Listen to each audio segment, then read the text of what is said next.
بسم اللہ الرحمن الرحیم الحمد للہ رب العالمین۔ السلام علیکم عزیز طالبات، آن لائن کلاسز کیسی جا رہی ہیں؟ امید ہے بہت اچھا آپ سب لوگوں کا کام ہو رہا ہوگا۔ پریشان نہیں ہوں، کیونکہ علم کے حوالے سے تو کہا جاتا ہے کہ جہاں سے ملے اسے لے لو۔ اب سسٹم خواہ کوئی سا بھی ہو، آپ کا مقصد علم حاصل کرنا ہے اور ہمارا مقصد آپ کو باخبر باوقار بنانا ہے۔ آپ کا اقبال، ہمارا اقبال علامہ محمد اقبال اس بات کی خواہش رکھتے تھے کہ مسلمان بچے کو شاہین بچہ ہونا چاہیے، شاہین بننا چاہیے، جو کامیابیوں اور کامرانیوں کے لیے ہمیشہ آگے ہی بڑھتا چلا جاتا ہے، کسی کو تکلیف دیے بغیر، کسی کا نقصان کیے بغیر، اپنے زور بازو کے سہارے پر۔ کہتے ہیں کہ شاہین کبھی پرواز سے تھک کر نہیں گرتا، پردم ہے اگر تو نہیں خطرہ افتاد۔ اس لیے آپ لوگ بھی اپنی نگاہوں کا مرکز اپنی منزل بنائیں، علم حاصل کریں، کامیابیاں حاصل کریں۔ اللہ تعالیٰ آپ کو، ہم سب کو کامیابیاں عطا فرمائے، آمین۔ اپنے ٹاپک پر آتے ہیں۔ ہم پچھلے لیکچرز میں جو بات ڈسکس کرتے آئے ہیں وہ ہے کہ پاکستان کو اپنے قیام کے ساتھ ہی کس قدر مسائل کا سامنا کرنا پڑا تھا۔ ایک ایک کر کے ہم نے تمام مسئلے ڈسکس کیے ہیں۔ آج نہری پانی کا مسئلہ ہے۔ نہری پانی کا مسئلہ یہ وہ مسئلہ ہے جو انسان کی حیات کا مسئلہ ہوتا ہے، کیونکہ آپ سب جانتی ہیں کہ پانی دنیا کا قیمتی اور نایاب ذریعہ ہے، زندگی گزارنے کی سورس ہے۔ زراعت کے لیے تو پانی بے انتہا ضروری ہے، اور آپ اپنے یہاں پر سندھ طاس جو نظام ہے آبپاشی کا، اس سے یقیناً بخوبی واقف ہیں۔ ہماری زراعت 90% زراعت تو مطلب ہمارا ملک جو ہے 90% زراعت کا، اس کا معیشت کا کی بنیاد ہے یہ 90% زراعت، تو پانی اس کی بنیاد ہے۔ پانی نہ ہو تو زراعت نہ ہو، زراعت نہ ہو تو پھر ہمارے پاس فصلیں نہ ہوں، اور فصلیں نہ ہوں تو نہ ہم ظاہر سی بات ہے کہ زندگی گزار سکیں اور نہ ہم معیشت کو کنٹرول کر سکیں۔ چنانچہ یہ وہ قیمتی ترین ہماری حیات کا مسئلہ ہے کہ ہم 1947 میں جب انڈیا نے پاکستان کا نہری پانی بند کر دیا تو مسئلے کا شکار ہو گئے۔ اور یہ مسئلے کا شکار ہم کب سے ہوئے؟ یہ اس وقت سے ہوئے جب پاکستان قائم ہوا تو ریڈ کلف نے ہمارے وہ علاقے انڈیا کے حوالے کر دیے جو پاکستان کا حصہ بننے تھے۔ بہرحال آج کا ہم اپنے اس نہری پانی کا مسئلہ پوری تفصیل کے ساتھ ڈسکس کریں گے، ایک بات تاکہ آپ کو کلیئر ہو جائے۔ یہ نقشہ ہے ہمارے ملک کا، پاکستان کا۔ اس میں جو دریا بہتے ہیں، انڈس، جہلم، چناب، راوی، بیاس، ستلج، تو اس سارے سسٹم کو پانی کے سمجھنے کے لیے میں آپ کو ذرا تھوڑا سا پہلے لے چلتی ہوں۔ آپ کے پاکستان سٹڈیز میں یقیناً وہ آپ کے کام آئے گا، ہسٹری میں تو کم اس کی آپ کو شاید ضرورت پڑے، مگر پاکستان سٹڈیز میں کام آئے گا۔ اور ویسے بھی فہم کو بہتر بنانے کے لیے ضروری ہے کہ آپ کو پتہ ہو پنجاب کا پانی کا نظام کیسے۔ تو ہم جو پانی کا نظام ہے ہندوستان میں جب ہم بات کرتے ہیں برصغیر پاک و ہند میں، تو ہم کہتے ہیں دوآبہ سسٹم، دوآب سسٹم۔ اب یہ دوآبہ ہوتا کیا ہے؟ دوآبہ ہوتا ہے دو دریاؤں کے درمیان کا خشک علاقہ جو دریا کے پانی سے سیراب ہو کر فصلیں پیدا کرنے کے قابل بن جاتا ہے۔ تو اس کا مطلب آسان لفظوں میں دو دریاؤں کی درمیانی زمین کو دو آبا کہتے ہیں۔ آب کا مطلب پانی ہوتا ہے، یعنی دو پانیوں کے درمیان کی۔ پنجاب ہمارا، اس کو نام ہی پانی کی مناسبت سے دیا گیا ہے پنج آب، مطلب پانچ پانی، پانچ پانیوں کی سرزمین۔ پنجاب۔ تو پنجاب کا دوآبہ سسٹم کیا ہے؟ آپ کو پتہ ہے پنجاب میں جو دریا بہتے ہیں، 5 دریا بہتے ہیں، ان کے درمیانی جو زمین ہے اس کو یہ سارے دریا جو ہیں اپنے اپنے حصے کی زمین کو پانی دیتے ہیں۔ اب چونکہ یہ پنجاب کا سسٹم جو ہے یہ پورے پنجاب کا تھا، ہندوستان کے پورے پنجاب کا، تو اس میں مشرقی پنجاب بھی تھا، مغربی پنجاب بھی تھا۔ اس وقت میں آپ کو پنجاب کی تھوڑی سی نقشے سے بات سمجھا دوں کہ دیکھیں یلو کلر، پیلے کلر میں سندھ ساگر دوآبہ دیا ہوا ہے، یعنی سندھ جہاں سے بہتا ہے، سندھ اور جہلم کا جو درمیانی علاقہ ہے، اور اسی طرح پھر نیلے رنگ کا چناب دوآبہ دیا ہے، پھر رچنا ہے، پھر باری ہے، اور پھر بست ہے۔ اب ان کی ترتیب کیسے ہے میں بتاتی ہوں۔ سندھ ساگر دوآب سب سے پہلے جو میں نے آپ کو یلو کلر والا بتایا تھا کہ دریائے سندھ اور دریائے جہلم کے درمیان کا علاقہ سندھ ساگر دوآب کہلاتا ہے۔ جچ دوآب یا جیچ دوآب یعنی جہلم اور چناب کا درمیانی علاقہ، جیم سے دریائے جہلم بنتا ہے اور چے سے دریائے چناب بنتا ہے، تو جہلم اور چناب کا درمیانی علاقہ جچ کہلاتا ہے۔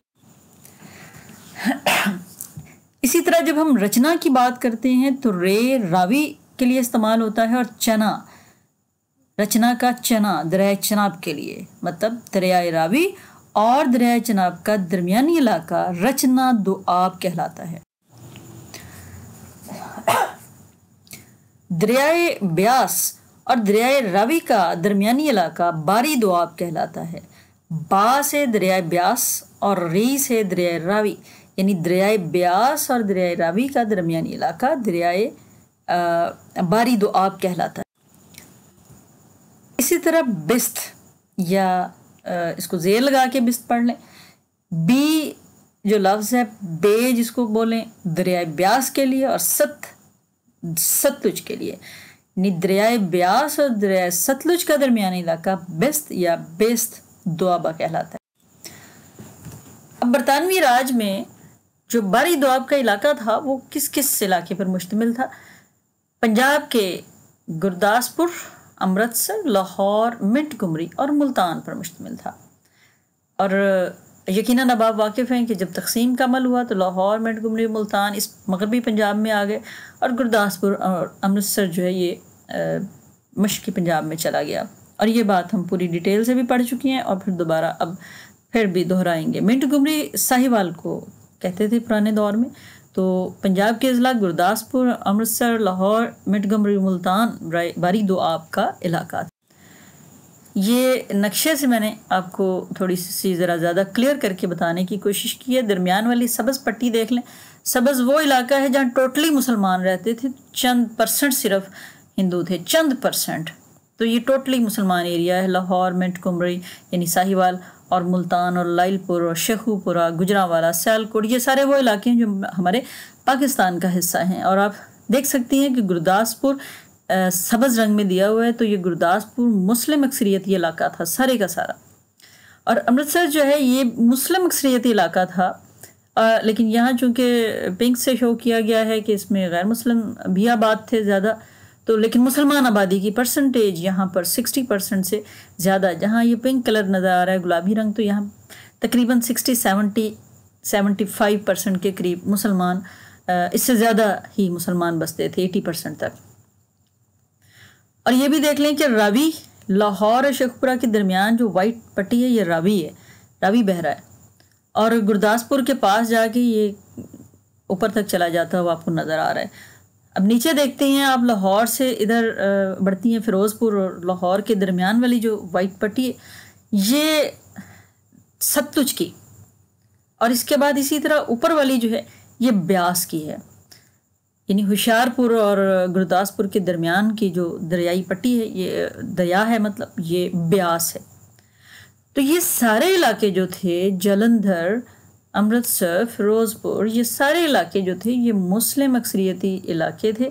ہاں ٹھیک ہے کہ یہ لاہور، منٹ گمری، ملتان کی طرح 90+ یعنی 90-95% مسلمان نہیں تھے، 100% کے لگ بھگ یہ مسلمان ایریا تھا.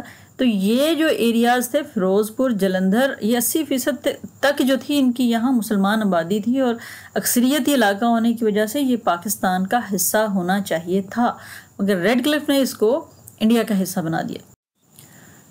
اب ہم دیکھتے ہیں کہ مادھوپور ہیڈ ورکس، جس کی اصل بات ہونے لگی ہے کہ جب تقسیم کا عمل ہوا تو پھر ریڈ کلف نے بددیانتی سے کام لیتے ہوئے جو 2 ہیڈ ورکس تھے، یعنی جہاں پانی کو اکٹھا کیا جاتا ہے اور پھر اس کے بعد اس کو آگے بھیجا جاتا ہے جہاں جہاں اس کو نہروں کی صورت میں بھیجنا ہوتا ہے، تو مادھوپور ہیڈ ورکس جو تھا یہ دریائے راوی پر بنایا گیا تھا، اور پٹھان کوٹ کے علاقے میں یہ واقع تھا. اور پٹھان کوٹ وہ علاقہ ہے گرداسپور کا جہاں سے کشمیر تک کا راستہ نکلتا ہے. سنگل پٹھان کوٹ ایک واحد تھا انڈیا کا کشمیر کے ساتھ رابطہ. اس کے علاوہ پاکستان کشمیر کے ساتھ جڑا ہوا ایک علاقہ تھا، مگر پٹھان کوٹ ایک واحد علاقہ تھا جس سے انڈیا کشمیر کے ساتھ لنک کرتا تھا.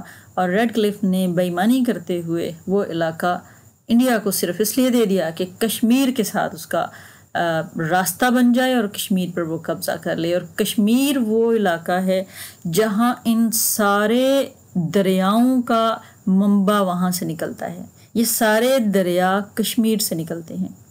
بہرحال مادھوپور ہیڈ ورکس جو تھا یہ دریائے راوی پر بنایا گیا تھا پٹھان کوٹ پر. یہ پور کا ہیڈ ورکس ہے. اب مادھوپور کے ہیڈ ورکس سے جو نہریں نکلتی ہیں اپر باری دوآب کی اور اس کی ساری جو ذیلی شاخیں، یعنی ذیلی کا مطلب ہوتا ہے اس کے بعد آنے والی جتنی سے نیچے جو شاخیں برانچز ہیں، نہریں ہیں، وہ ساری اسی سے پانی حاصل کرتی تھی کہ مادھوپور ہیڈ ورک سے اپر باری دوآب اور پھر وہاں سے باقی نہریں جو ہیں وہ پانی حاصل کرتی تھیں. اور مغربی پنجاب کی جو سینٹرل باری دوآب کی نہریں ہیں وہ بھی پانی مادھوپور ہیڈ ورک سے حاصل کرتی تھیں. اب دوسرا ہمارا مادھوپور ہیڈ ورک بعد فیروز پور ہیڈ ورکس کی بات ہے کہ فیروز پور ہیڈ ورکس یہ بھی پانی ذخیرہ کرنے کا ایک مقام تھا. فیروز پور کے مقام پر بنایا گیا ہیڈ ورکس. تو یہاں دریائے ستلج پر فیروز پور ہیڈ ورکس جو ہے وہ یہ اس کی ہیڈ ورکس کی ایسے بنایا جاتا ہے، یہ پانی کے شٹر ہوتے ہیں، گرا دیے جاتے ہیں اور اٹھا لیے. فیروز پور ہیڈ ورکس سے دیپال پور اور بھاول پور یہ پاکستان کے علاقے ہیں، ان کی زمینوں کو سیراب کیا جاتا تھا. ان کی یعنی وہاں سے جو نہریں آتی تھیں وہ ان زمینوں کو سیراب کرتی تھیں. تو اگر یہ نہریں وہاں سے بند کر دیں تو دیپال پور اور بھاول پور کو پانی بند. اب ہم دیکھتے ہیں ایک چھوٹی سی نظر پچھلی پولیٹیکل جو ہماری ہم نے پڑھی تھی سرحدوں کی غلط حد بندیاں. تو وہ کیا تھا کہ پٹھان کوٹ، امرتسر، گرداسپور، امبالہ، جلندھر، ہوشیار پور، فیروز پور، بٹالہ مسلم اکثریت کے تمام علاقے اور انڈیا کو دے دیے گئے، مشرقی پنجاب کو دے دیے گئے. اور فیروز پور ابھی آپ کو بتا کے ہٹی ہوں، پٹھان کوٹ مادھوپور کا مرکز اور فیروز پور ہیڈ ورکس کا مرکز. تو یہ علاقے بھی جب انڈیا کو دے دیے گئے تو ہمارا پورے کا پورا نظام آبپاشی ایک طرح سے انڈیا کا محتاج کر دیا گیا. مادھوپور ہیڈ ورکس یہی بات جو آپ کو میں بتا کے ہٹوں کہ دونوں مسلم اکثریتی علاقے یہاں پر تھے. مادھوپور ہیڈ ورکس پٹھان کوٹ کے علاقے میں اور فیروز پور ہیڈ ورکس فیروز پور کے علاقے میں. مادھوپور ہیڈ ورکس پٹھان کوٹ کے علاقے میں، فیروز پور ہیڈ ورکس فیروز پور کے علاقے میں، اور یہ دونوں مسلم علاقے تھے. اب یہ ہوا کیا ہمارے ساتھ جو ہمیں اس نہری پانی کا، کیونکہ بطور بہت بڑے لیڈر کے قائد اعظم اس بات کو بخوبی جانتے تھے کہ انڈیا ہمارے ساتھ بے ایمانی کرے گا. یہ پچھلے لیکچر میں آپ کو بات بتا چکی ہوں کہ اوکنلک نے یہ بات جو وہ کہی تھی برطانوی حکومت کو کہ موجودہ کابینہ جو یہ پختہ تہیہ کیے بیٹھی ہے کہ پاکستان کو چلنے نہیں دینا اس نے. تو اس کے لیے کوئی نہ کوئی تو سبب بہانے اس نے ڈھونڈنے تھے. کبھی فوجی معاملے میں ہمارے ساتھ مسائل کریٹ کیے، ہمیں سامان نہ دیا.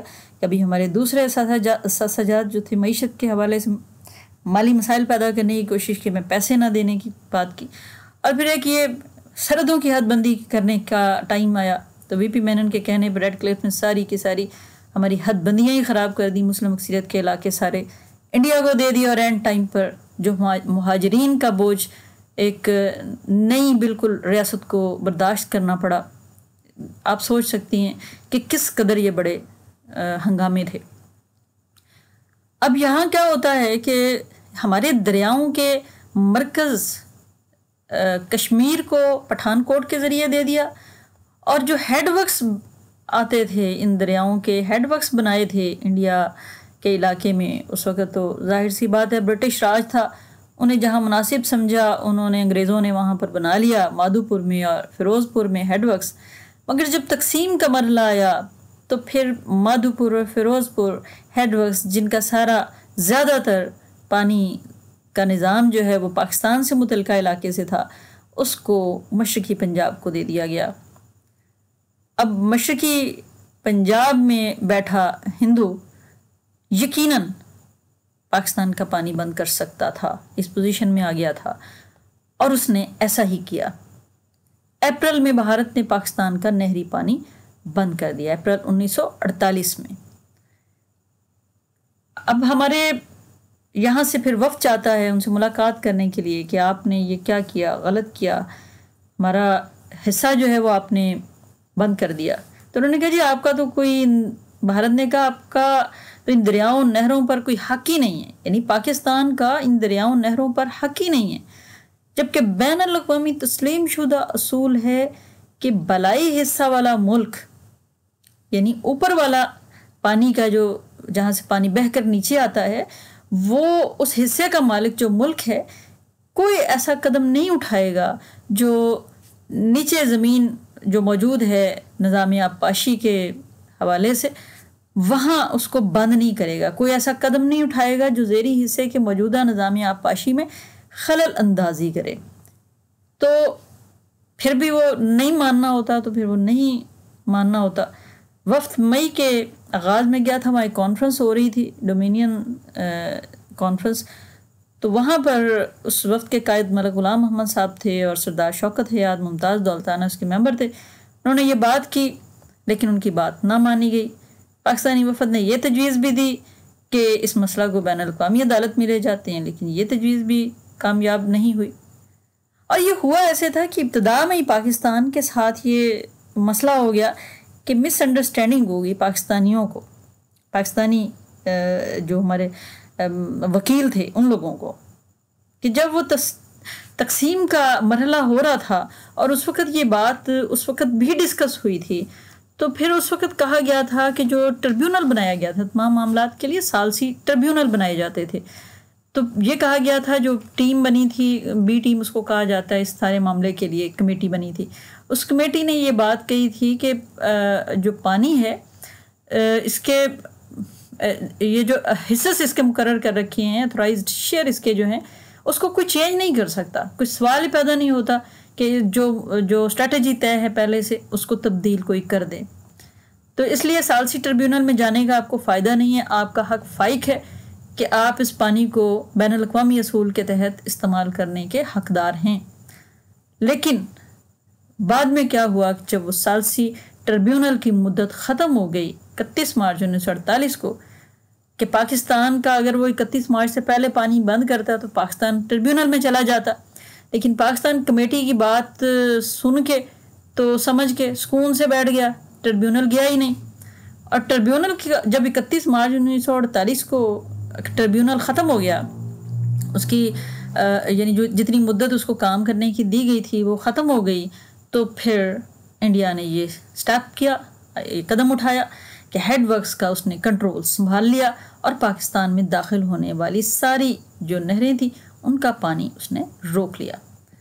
تو اب جب 1948 مئی 1948 میں یہ تجویزیں دیتے ہیں تو پھر انہوں نے تو تجویزیں نہیں مانی، اور اس کے بعد مسلسل ہمیں دھمکیاں ملتی رہیں۔ یہ ایک بہت بڑے تھریٹ کی بات تھی کہ پاکستان کی تمام لائف جو تھی آن تھریٹ ہو گئی تھی، کہ ظاہر سی بات ہے زراعت پانی سے چلتی ہے، پانی رک جائے تو زراعت ختم، اور زراعت ختم تو انسانوں کو کھانے کے لیے کیا ملے گا، غلہ کیا ملے گا، پانی کہاں سے آئے گا۔ چنانچہ کافی ٹائم اس بات پہ چلتا رہا، بات چیت چلتی رہی۔ 1948 1960 آ گیا۔ 1960 میں پھر سندھ طاس کا معاہدہ ہوا۔ ایوب خان صاحب کے دور کی یہ بات ہے۔ اس معاہدے کے تحت دریائے راوی، دریائے ستلج اور دریائے بیاس بھارت کو دے دیے گئے، اور دریائے سندھ، دریائے جہلم اور دریائے چناب پاکستان کو دے دیے گئے۔ اس کا مفہوم یہ ہے کہ دریائے راوی، دریائے ستلج اور دریائے بیاس، ان کے پانیوں کو استعمال کرنے کا مکمل حق بھارت کو دے دیا گیا، جبکہ سندھ، جہلم اور چناب کا حق پاکستان کو دے دیا گیا۔ اور بھی اس کی شرائط کافی زیادہ ہیں، مگر آپ کو صرف چونکہ مسئلہ سمجھانا تھا کہ نہری پانی کا تنازع جو ہے یہ ایک بہت بڑا تنازع تھا، کانفلکٹ جو پیدا ہوا، پاکستان کی بقا کا مسئلہ تھا، آئندہ کی بقا کا مسئلہ تھا، نسلوں کی بقا کا مسئلہ تھا۔ اس لیے ہم دیکھ سکتے ہیں کہ پاکستان کو اپنی ابتدا میں کس کس مسئلے سے نمٹنا پڑا۔ اللہ تعالیٰ ہمارے ملک کی انشاءاللہ تعالیٰ حفاظت کرے گا، اور ہر قسم کے مسائل اس وقت بھی اللہ پاک کی ذات نے حل کیے، انشاءاللہ تعالیٰ آئندہ بھی حل کرے گا۔ اللہ تعالیٰ آپ کی، ہم سب کی مدد کرے۔ آج کا ہمارا لیکچر یہیں پر تمام ہوتا ہے۔ انشاءاللہ اگلے لیکچر میں ہم ریاستوں کے الحاق کا مسئلہ ڈسکس کریں گے، کیونکہ یہ بھی پاکستان کے لیے ایک انتہائی اہم مسئلہ تھا، پاکستان کی بقا کا مسئلہ تھا اس میں بھی۔ تو بہرحال انشاءاللہ ہم اگلے لیکچر میں ریاستوں کے الحاق کا مسئلہ ڈسکس کریں گے۔ تب تک کے لیے اجازت دیجیے، اللہ حافظ۔